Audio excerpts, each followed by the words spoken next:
Good evening, all of you. Welcome back to the lecture series on human capital management. Right? Okay. So, in this class, we are going to understand some of the aspects of strategic HRM. Right? So, like link between HR strategy and business strategy, and Porter's classification of business strategies, strategic fit, a conceptual framework to the SHRM. So, different approaches to the strategic human resource management, like the best fit approach, the HR bundle approach, and best practice approach. And finally, we are going to understand the barriers to strategic human resource management and how to overcome those barriers. Okay, so let's move on to understand the link between HR strategy and business strategy. The central to the concept of SHRM is the idea of strategic fit in order to ensure that HR strategies facilitate the achievement of business strategies. A strategic integration between two, that is called business strategy and human resource strategy. So it is very essential. A key factor that influences the linkage between the business strategy and HR strategy is the organization's quest to attain competitive advantage. An organization may pursue several different strategies in order to achieve the organization goals. So there are basically three types of business strategies that might be adopted by most of the organizations. So they are: number one, cost leadership, differentiation, focus. So this classification of business strategies was advocated by Porter and has been extensively used in SHRM literature. According to him, an organization may adopt any one of the three business strategies in order to compete successfully in a particular market and gain and sustain the superior performance and as well as an advantage over its competitors. So the three business strategies and their characteristics, which will be depicted very clearly in the table given below. So let's have a look over this. Okay, let's move on to this. Okay, so now the type of business strategy that has been suggested by Porter. So what are the characteristics which are associated with this strategy? The firm increases its efficiency, cuts cost so that the products and services may be priced lower than as industry average. Okay, so assumes that a small change in the price will significantly affect the consumer's demand. As you know that more consumers will be attracted when we go for a penetration price in order to achieve the cost leadership in the market. Okay, because the price is a sensitive that create the brand loyalty to the organization for their services and products, so which will be distinguished from other competitors. Okay, so this type of strategy that has been that is being adapted by the retailers such as Vishal Mega Mart. Okay, so now let's move on to another the business strategy that has been suggested by Porter. Number two, differentiation. The firm distinguishes its products and services from its competitors, or at least attempts to make consumers perceive that there are differences. So they have to show the product which is entirely different from the other competitors, so that the firm has to do some exercise. The firm changes the premium for its products and services because it offers its customers something unique and extraordinary product and they are going to give some innovative product. Okay, the consumer has to perceive the product is unique, the product is extraordinary over its competitors. The firm seeks to develop the brand loyalty with this strategy. Okay, so now let's understand what are the examples of differentiation like Nike shoe and Sony electronic products. Okay, so which have certain distinguished features. Okay, so like the quality, so like the brand loyalty that has been created by inculcating some uniqueness in the product. Okay, so now lost focus. What is it? The focus strategy. The firm recognizes that different segments of the market have different needs. Okay, and attempts to satisfy the manufacturers that one particular group cater to petite. The firm can change the premium for its services since women restaurants the market have overlooked these market segments. Take the example. So focus in the sense we are going to focusing. The organization has to focus on the different segments. Okay, the market has to be divided into the different segments. Okay, like women, children, old age. Okay, and like that the market has to be divided into the different groups. So in each and every sub markets, in each and every segmentation, so they have to cater the consumers with premium services that has to be provided. Okay, beyond some changes, that means they have to focus as per the characteristics, as per the behavior of the customers in that particular market segment. Take the example of cloth manufacturers. Okay, so they cater very well in order to attract the women. Okay, and even the families, how to attract the families towards the restaurant. Okay, different types of people who are visiting the restaurant.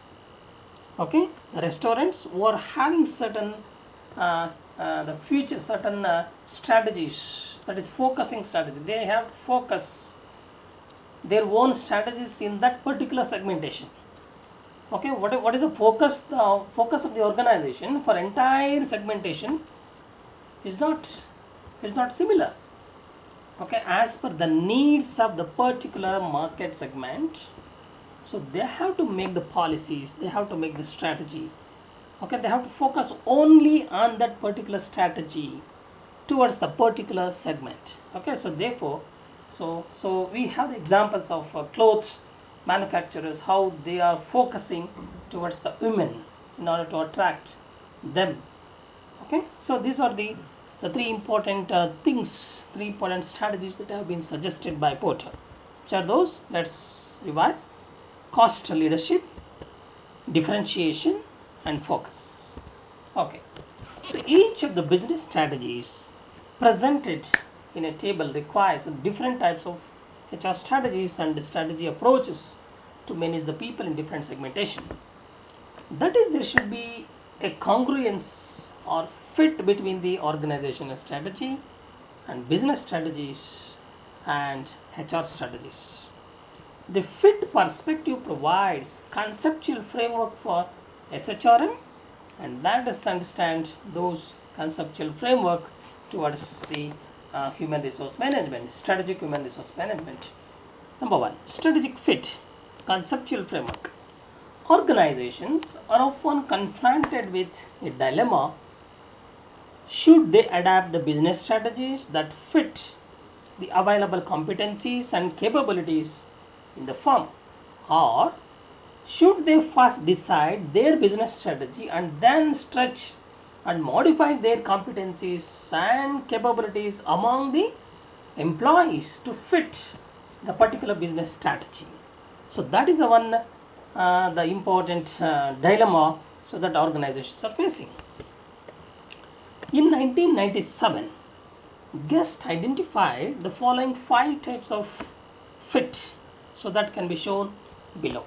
Okay, so number one, fit as strategic interaction, best fit approach, HR practices must be linked with external context like environmental context, like economic factors, cultural factors, okay, and political factors. All those factors should be linked. What are the HR strategy that you are going to make, keeping in mind the external context? Number one, fit as contingency. HR approaches to ensure that internal practices of the organization respond to the external factors such as the nature of the market, skill availability, all those things. Okay, so that is a market nature, so which is external factors. The availability of the skill within the organization, that is internal factors. Okay, both must be matched. Okay, fit as an ideal set of approaches, set of practices. That is the best HR practice. So that has been identified which is the best approach. So that should be adapted by all the firms. Okay, number four, fit as gestalt. It emphasizes the importance of finding an appropriate combination of practices. Okay, so different combination of practices must be utilized as a strategies in order to excel in the particular market. Number five, fit as bundles. The configurational approach, it suggests a search for distinct configuration or bundles of HR practices that complement each other in order to determine which bundle is likely to be the most effective. Okay, so these are the five types of fit which have been suggested by the guest. Okay, so let's understand these in detail. There are three of the above five types of fit provide the following possible approaches to the SHRM. Now let's understand those approaches towards the fulfillment of all those five fit, so that have been suggested by guest. Okay, number one, first approach, the best fit approach, the configuration approach, and the best practice approach. Let's understand these three approaches in detail. So in order to adapt the five fits. Okay, number one, best fit approach. This linkage is also referred to as external fit or vertical integration. Differences in business orientations and strategies of the organizations give rise to the need for different types of people as well as diverse approaches towards the investment in human capital. Okay, so diverse approaches which have been used so in order to invest and develop the human resource. Best fit also means that HR strategies should match the stages of development of the firm, namely startup, maturity, decline, okay, and regeneration, that is called transformation. Okay, so now let's move on to another concept like HR bundles. Okay, before going to that, let's move on to how these best fit approach will be used in the product life cycle. Basis for classification of HR strategies. So there are various conceptualization of the relationship between the business strategy and HR strategy in SHRM literature. Beaumont noted three bases of classification of HR strategies. Number one, different types of business strategies. When an organization selects a strategy of becoming a low cost producer, it adapts different HR approaches to compensation as compared to the organization that adapts a product innovation strategy. Number two, stages in the business cycle or product life cycle. According to this classification, HR practices are related to variations in the business cycle stages of the business. Okay, startup, growth, maturity, and decline. So different dimensions of HR practices are important for different stages of the business. Okay, for example, in the growth stage, the organization has to recruit an adequate number of candidates and mix of qualified people. That's very important because the growth at the growth stage. Okay, so mix of qualified people have to be uh, recruited. In the maturity stage, the organization encourages the sufficient turnover to minimize the layoffs and facilitate the reorganization of the human resource, especially in the maturity stage. So, what the organization has to do during the stage of decline? The organization plans and implements workforce reduction and reallocation of the workforce. Instead, the layoff and all those things. Okay, so that could be done during the time of the declining stage. Number three, the types and numbers of products. Okay, Firm Burn suggested that the strategy aimed at achieving the variations in the product forces for the product focus.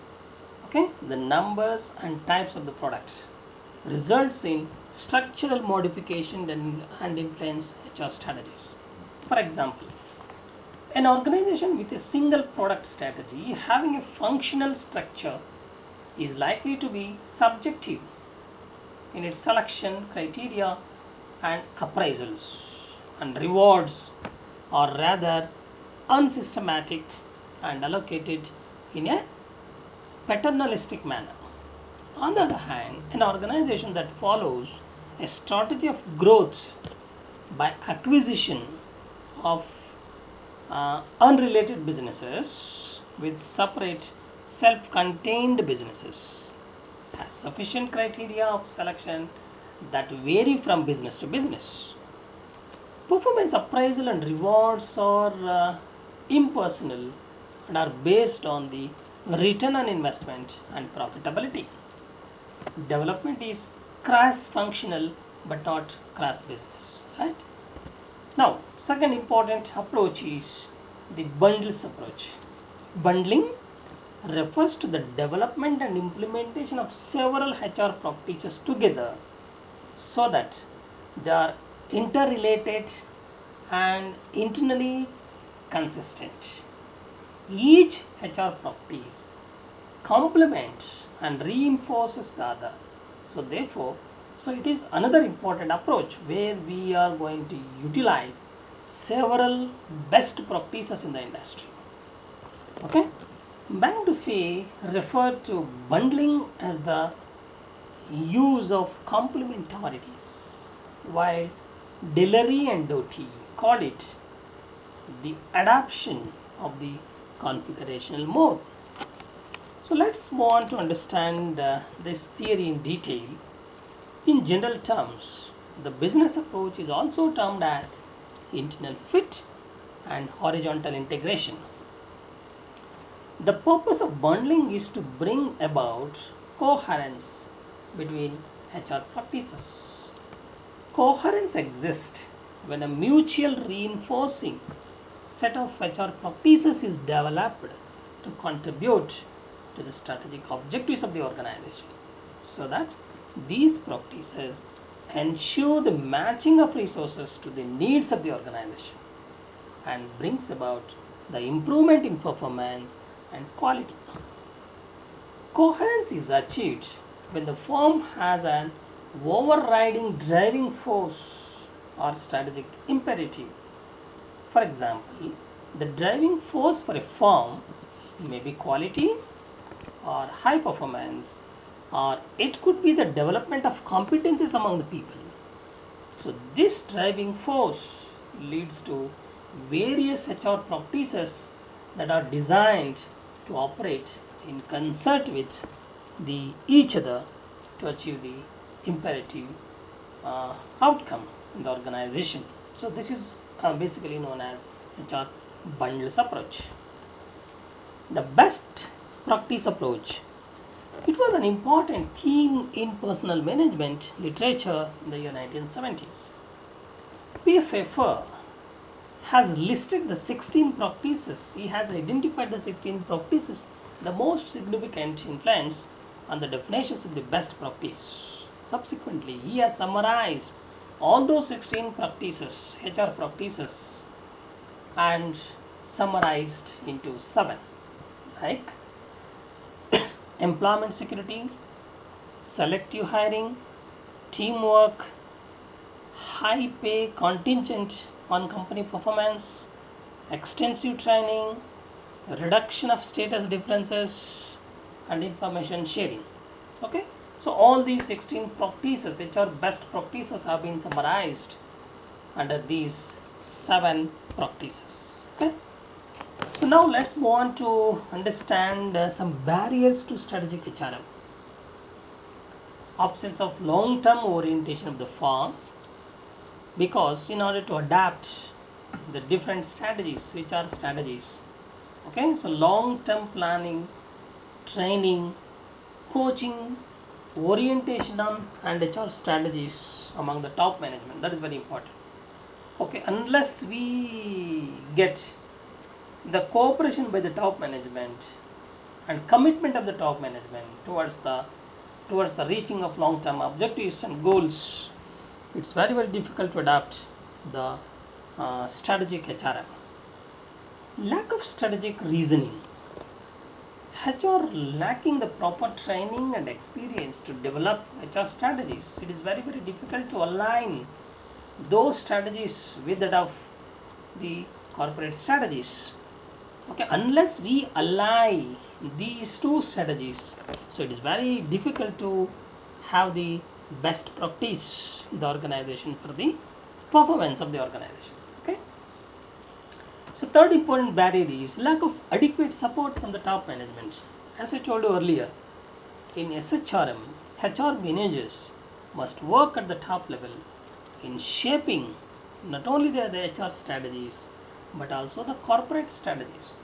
As I told you in the beginning, so all HR activities, it is rests with the top management called HR managers. No, the HR managers, they are not only concentrating the HR practices, HR policies, so they have to shape the HR practices and corporate strategies.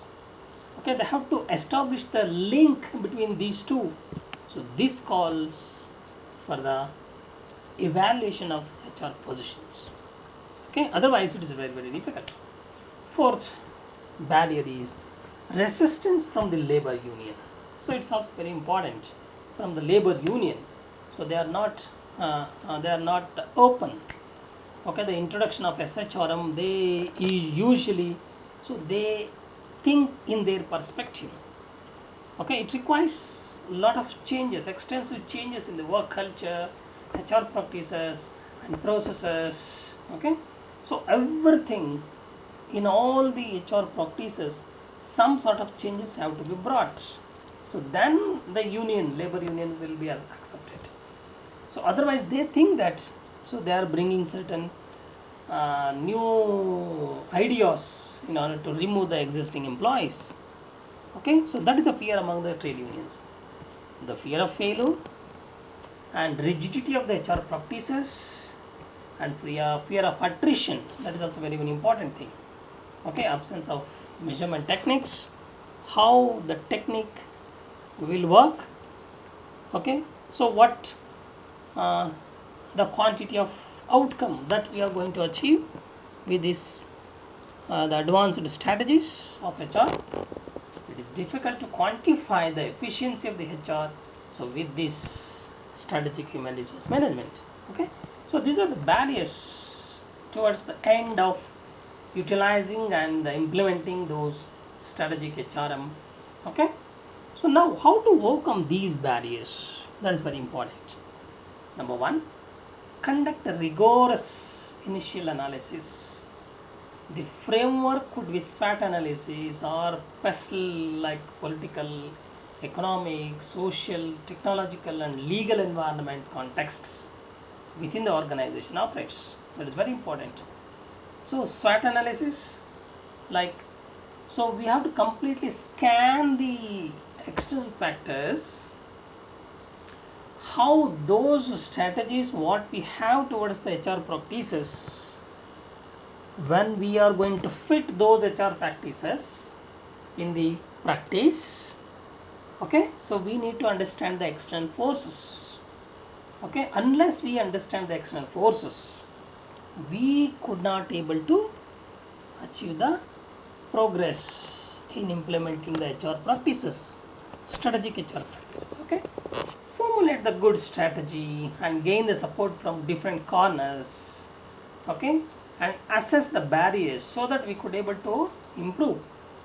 Okay, we must guess what will be the barriers that we come across while implementing the strategic human resource practices. Okay, so manage the change. Once we brought the change into the system, so that could be managed consistently. We have to manage for the change that has been initiated through strategic HRM. Prepare action plans, and project management and implementation part is very important, and follow up and evaluate. Okay, so these are the things that we need to understand in order to overcome the barriers towards the implementation of the strategic human resource management, right? Okay, now let's revise what are the things that we have learned in this session. Okay, so link between HR strategies and business strategies is very important part as far as examination is concerned. The porter has identified several business strategies. Okay, how those business strategies are fit. Okay, a conceptual framework that has to be brought into the strategic fit, and several approaches in order to achieve those strategic fit in the organization, like best fit approach, HR bundles approach, the best practice approach. Okay, so we had come across what are the barriers in the process of implementing the strategic HRM, and how those barriers to be checked in the implementation part, in the implementing the strategic human resource activities. Okay, so with this, so we are going to conclude entire syllabus. Okay, from the next class we are going to understand some previous year question papers.